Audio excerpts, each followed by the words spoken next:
اعوذ باللہ من الشیطان الرجیم بسم اللہ الرحمن الرحیم رب اشرح لی صدری ویسر لی امری واحلل عقدۃ من لسانی یفقہوا قولی رب زدنی علما۔ علم طب آگاہی پروگرام کے تحت آج جس ٹاپک پہ میں بات کروں گا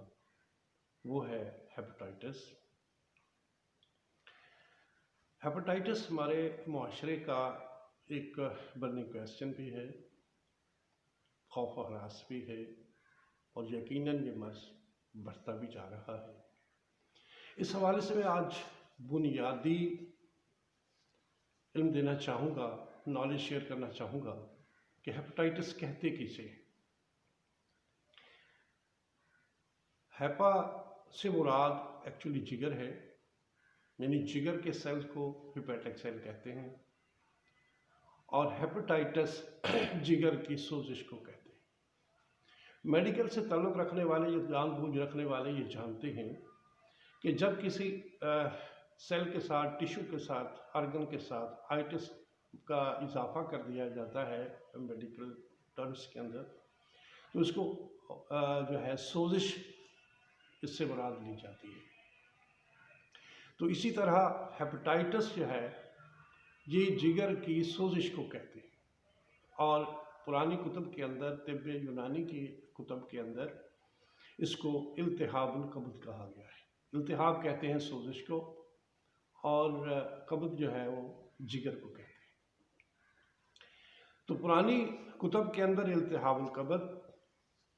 یا ورم الکبد کے نام سے یہ ٹاپک موجود ہے، اور صدیوں سے یہ ٹاپک پڑھایا اور لکھا جاتا رہا ہے۔ لیکن جدید سائنس نے اس کو ہیپاٹائٹس کا نام دیا، اور جیسا کہ میں بتا چکا ہوں کہ ہیپاٹائٹس جگر کی سوزش کو کہتے ہیں۔ اب یہ جگر کی سوزش ہیپاٹائٹس وائرل بھی ہو سکتی ہے، نان وائرل بھی ہو سکتی ہے۔ اگر اس کا سبب وائرس ہے تو اس کو ہم وائرل ہیپاٹائٹس کہیں گے، اور اگر وائرس نہیں ہے، خون کے اندر موجود نہیں ہے، تو اس کو نان وائرل ہیپاٹائٹس کہا جاتا ہے۔ اب اس کے اندر مختلف ہیپاٹائٹس یعنی جگر کے اندر سوزش پیدا کرنے والے وائرس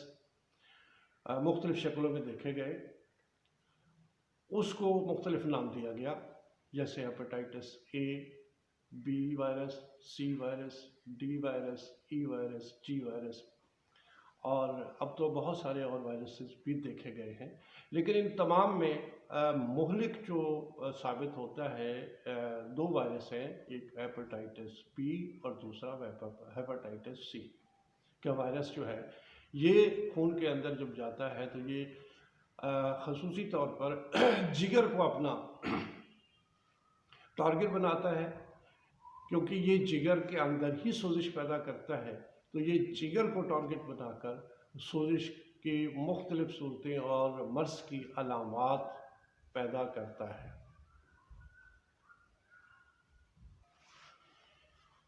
جی یہاں اور میں ایک واضح کرنا چاہوں گا کہ ہیپاٹائٹس کو جرثومہ کہا جا رہا ہے، اور ہمارے معاشرے کے اندر دیکھنے میں آتا ہے کہ جیسا ہی ہیپاٹائٹس بی یا ہیپاٹائٹس سی، کیونکہ یہ زیادہ مہلک ہیں اور اسی کے ٹیسٹ عام طور پر کروائے جاتے ہیں میڈیکلی، تو جب ہیپاٹائٹس بی یا ہیپاٹائٹس سی وائرس پازیٹیو نظر آتا ہے تو اس کو کالا جرثومہ کہہ دیا جاتا ہے، جبکہ یہ بالکل علمی غلطی ہے۔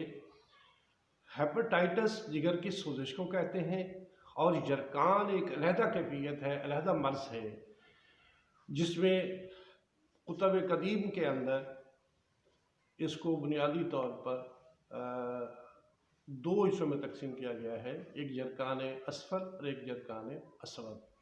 جرثومہ اصفر یعنی زرد جرثومہ، اور جرثومہ اسود یعنی کالا جرثومہ۔ یہ بنیادی طور پر طب یونانی کی ہی اصطلاحات ہیں۔ اب یہاں تھوڑی سی میں ٹپ دینا چاہوں گا، صرف دوستوں کی آگاہی کے لیے، کہ جو ہے پیلا جرکان کسے کہتے ہیں یا جرکان اصفر کسے کہتے ہیں؟ جرکان اصفر، جرکان زرد یا اسے پیلیا بھی کہا جاتا ہے، اور میڈیکل ٹرم میں اس کو جانڈس کہتے ہیں۔ اس میں ہوتا کیا ہے کہ جسم کے خون کے اندر بلی روبن یعنی صفرا کی مقدار بڑھ جاتی ہے۔ جب LFTs کروائے جاتے ہیں تو اس میں بلی روبن کی مقدار زیادہ نظر آئے گی نارمل سے۔ آگے مختلف صورتیں ہیں، وہ انشاءاللہ نیکسٹ کسی بات ہوگی۔ اب یہاں میں یہ صرف بتانا چاہتا ہوں کہ یرکان اصفر یعنی زرد یرکان کے اندر کیا ہوتا ہے کہ بلی روبن یعنی صفرا کی مقدار بڑھ جاتی ہے، اور یرکان اسود کے اندر کیا آتا ہے، اور یہ صرف اور صرف طب یونانی کی اصطلاح ہے کہ اس کے اندر سودا کے غیر طبعی کی مقدار خون کے اندر بڑھ جاتی ہے، تو اس کو یرکان اسود کہا جاتا ہے۔ اب یہاں کالا یرکان کی علامات جب ظاہر ہوں گی تو تب ہم اس کو کالا یرکان کہیں گے۔ یرکان اصفر کب کہیں گے کہ جب جسم کے خون کے اندر صفرا کی مقدار بڑھ جائے گی تو اس کو ہم پیلا یرکان کہیں گے، جانڈس کہیں گے، یرکان زرد کہیں گے۔ اور جب خون کے اندر سودائے غیر طبعی کی مقدار بڑھ جاتی ہے تو اس وقت اس کو ہم کالا یرکان کہتے ہیں۔ یرکان اصفر یعنی زرد یرکان کی آگے بہت سارے اسباب ہیں، وہ وائرس بھی ہو سکتا ہے، نان وائرس بھی ہو سکتے ہیں، جیسے کہ میں پہلے بتا چکا ہوں۔ اور یرکان اسود یعنی کالا یرکان یہ عام طور پر مزمن حالت میں ہوتا ہے، کرونک میں ہوتا ہے۔ یہ ایک بہت بڑی ڈیٹیل ہے، لیکن یہاں میں دوستوں کو بتانا یہ چاہوں گا کہ یرکان کالا عام طور پر کہہ دیا جاتا ہے ہیپاٹائٹس کو، جو بالکل علمی غلطی ہے۔ یرکان ہیپاٹائٹس کے اندر یرکان ہو سکتا ہے، اور یرکان کے ساتھ ہیپاٹائٹس بھی ہو سکتا ہے۔ یعنی ہیپاٹائٹس چاہے وہ نان وائرل ہے، وائرل ہے، دونوں صورتوں میں یرکان زرد ہو سکتا ہے، اور ضروری بھی نہیں ہے کہ یرکان زرد ہو ہیپاٹائٹس کے اندر، اور اسی طرح یہ بھی ضروری نہیں ہے کہ زرد یرکان کے اندر جگر کے اندر سوزش بھی موجود ہو۔ ایسے کئی کیسز دیکھنے میں آتے ہیں۔ یہ ایک علیحدہ کیفیت ہے، اور انشاءاللہ اس پہ بات کریں گے۔ اب کالا یرکان اسے کیوں کہا جا رہا ہے؟ اصل میں ہوتا یہ ہے کہ جب یرکان یا ہیپاٹائٹس یا جگر کا کوئی مرض ہو، جب وہ کرونک ہو جاتا ہے اور سودائے غیر طبعی پیدا ہوتا ہے، اس کو یرکان اسود یعنی کالا یرکان کہا جاتا ہے۔ اب اس میں اور بھی بات واضح کرنا چاہوں گا کہ یہ ضروری نہیں ہے کہ اس کے سر اندر جگر کے اندر سوزش ہو، تلی کی وجہ سے یعنی تحال کی وجہ سے، سپلین کی وجہ سے بھی سودائے غیر طبعی ہو سکتا ہے، اور اس کی کئی صورتیں ہو سکتی ہیں۔ جب خون کے اندر سودائے غیر طبعی کی مقدار بڑھے گی اور سودائے غیر طبعی کی علامات کسی مریض کے اندر آنا شروع ہو جائیں گی، اس وقت اس کو کالا یرکان کہا جائے گا۔ لیکن یہاں غلطی یہ ہے کہ ہیپاٹائٹس بی اور ہیپاٹائٹس سی ٹیسٹ کروایا گیا، کسی کے اندر ہیپاٹائٹس بی وائرس جو ہے وہ پازیٹیو آ گیا، اس کو بھی کالا یرکان کہا جا رہا ہے، اور کسی کو ہیپاٹائٹس سی وائرس پازیٹیو آیا تو اس میں بھی اس کو جو ہے کالا یرکان کہا جا رہا ہے، جو بالکل علمی غلطی ہے۔ اب یہااں ایک اور میں مزید بتانا چاہوں گا کہ ہیپاٹائٹس بی وائرس جو ہے اس کا ٹیسٹ کیا ہے کہ HBsAg جو عام سکریننگ ٹیسٹ ہے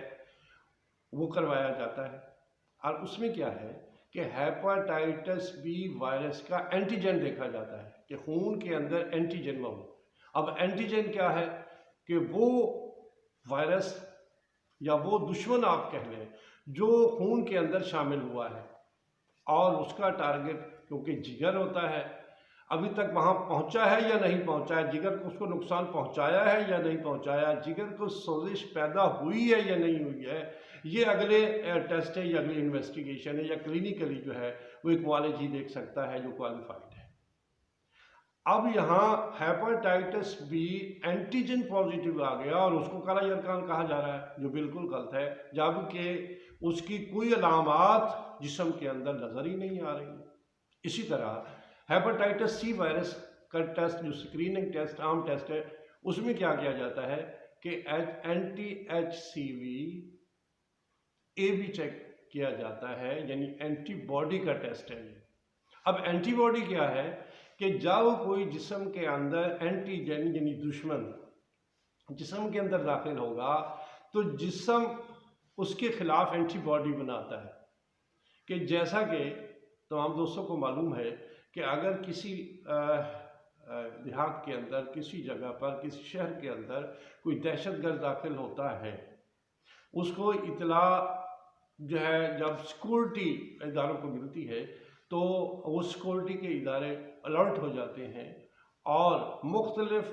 جگہوں پر چوکوں کے اندر آپ کو کیا نظر آئے گا؟ پولیس نظر آئے گی، ناکہ بندی نظر آئے گی، اور اس سے بھی اگر بڑا خطرناک ہے تو فوج بلا لی جائے گی۔ تو یہ اینٹی باڈی ہے، یعنی جسم کا ڈیفینسنگ جو نظام ہے وہ اینٹی باڈی پیدا کرتا ہے اس اینٹیجن کے خلاف، یعنی اس دشمن کو مقابلہ کرنے کے لیے جسم اینٹی باڈی بناتا ہے۔ اب anti H C V A be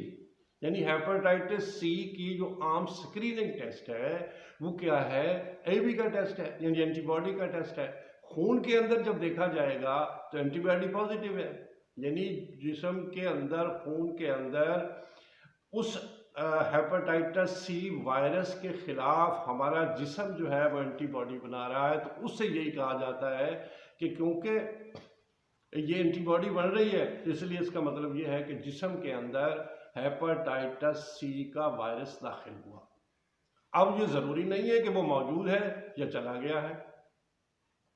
یہ تو اچھی بات ہے کہ ہمارے جسم نے اینٹی باڈی بنا لی۔ اب یہ اینٹی باڈی جب جسم کے اندر بنتی ہے اور موسٹلی یہ موجود رہتی ہیں، اور کئی سالوں تک بعض اوقات یہ ہے کہ سکریننگ ٹیسٹ جو ہے وہ پازیٹیو ہی آتا رہتا ہے، نیگیٹو نہیں ہوتا۔ لیکن ہمارے لوگ جو ہے وہ اس کو نیگیٹو کرنے کے چکر میں رہتے ہیں، جو میرے خیال میں بہت زیادہ غلطی ہے۔ تو اسے ہمیں اس کا نالج ہونا چاہیے، علم ہونا چاہیے۔ کہ میں پھر اپنی بات کو مختصراً کرتے ہوئے، کنکلیوڈ کرتے ہوئے یہ عرض کروں گا کہ ہیپاٹائٹس جگر کی سوزش کو کہتے ہیں، اور کالا یرقان ایک علیحدہ جو ہے مرض ہے۔ تو اس کو ہمیں ضرور سمجھنا چاہیے، اور اس میں بہت سارے ہمارے معالجین خوف پھیلا کر فائدہ اٹھا رہے ہیں، تو ہمارے دوستوں کو اس کا نالج ہونا چاہیے۔ اور یہ غلط جو ہمارے معاشرے کے اندر، بلکہ میں حیران ہوتا ہوں کہ نیٹ پہ اگر بھی سرچ کریں گے ہیپاٹائٹس سی یا بی کو کالا یرقان لکھا جاتا ہے، جو بالکل علمی غلطی ہے۔ یرقان اور کیفیت کا نام ہے جس کے اندر اگر صفرا بڑھ رہا ہے تو اس کو ہم پیلا یرقان کہیں گے، زرد یرقان کہیں گے، پیلیا کہیں گے، یا جانڈس کہیں گے۔ اگر جسم کے اندر، خون کے اندر سودائے غیر طبعی، اور یہ صرف طب یونانی کی اصطلاح ہے، اور کیونکہ ہمارا طب یونانی جو ہے اس کا تعلق اخلاق سے ہے، تو ایک سودا ایک خلط ہے، جس طرح صفرا خلط ہے، بلغم خلط ہے، خون خلط ہے، تو اسی طرح یہ صفرا اور سودا بھی خلط ہے۔ صفرا کی مقدار خون کے اندر بڑھ گئی تو اس کو پیلا یرقان کہتے ہیں، اور اگر خون کے اندر سودا کی مقدار بڑھ جاتی ہے، غیر طبعی ہو جاتی ہے، تو اس کو کالا یرقان کہتے ہیں۔ لیکن اس صورت میں کہیں گے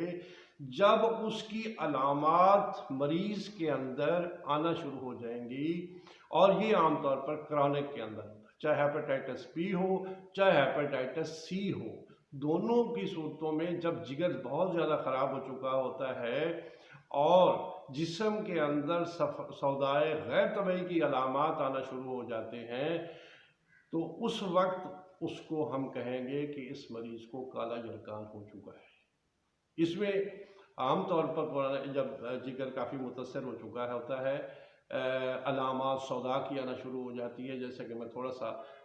مزید عرض کرنا چاہوں گا کہ پیلے کے اندر کیا ہوگا کہ آنکھیں پیلی ہوں گی، جلد کا رنگ زردی میل ہونا شروع ہو جائے گا، اور واضح ہو جاتا ہے کہ اس کو یرقان ہو رہا ہے۔ جیسے ہی بلیروبن کی مقدار خون کے اندر 4 سے زیادہ جاتی ہے، 4 سے زیادہ بڑھتی ہے، تو آنکھوں کے اندر پلاہٹ آنا شروع ہو جاتی ہے، چہرے کے اوپر بھی زردی اور سکن کے اوپر بھی زردی ظاہر ہونا شروع ہو جاتی ہے۔ اسی طرح یرقان اسود کے اندر یعنی کالے یرقان کے اندر کیا ہوگا، سودا جب خون کے اندر بڑھتا ہے تو جسم کے اوپر سیاہی کی علامات، سیاہی مائل علامات ظاہر ہونا شروع ہو جاتی ہیں، یعنی جلد کی رنگت سیاہی مائل ہونا شروع ہو جائے گی، اور اس کی بہت ساری آگے علامات ہیں، جیسا کہ آپ نے کبھی دیکھا ہوگا کہ مریض کا جب جگر زیادہ خراب ہو جاتا ہے، پیٹ میں پانی پڑنا شروع ہو جاتا ہے، تربل آنی شروع ہو جاتی ہے، ایڈیما آنا شروع ہو جاتا ہے پاؤں کے اوپر، اور خصوصی طور پر یہ ٹانگوں کے اوپر، تو یا پیٹ کے اندر پانی بھرنا شروع ہو جاتا ہے، جس کو استسقاء کی کیفیت کہتے ہیں، تو وہ ایکچولی کالے یرقان کا مریض ہوا کرتا ہے۔ تو یہ ایک کوالیفائڈ معالج،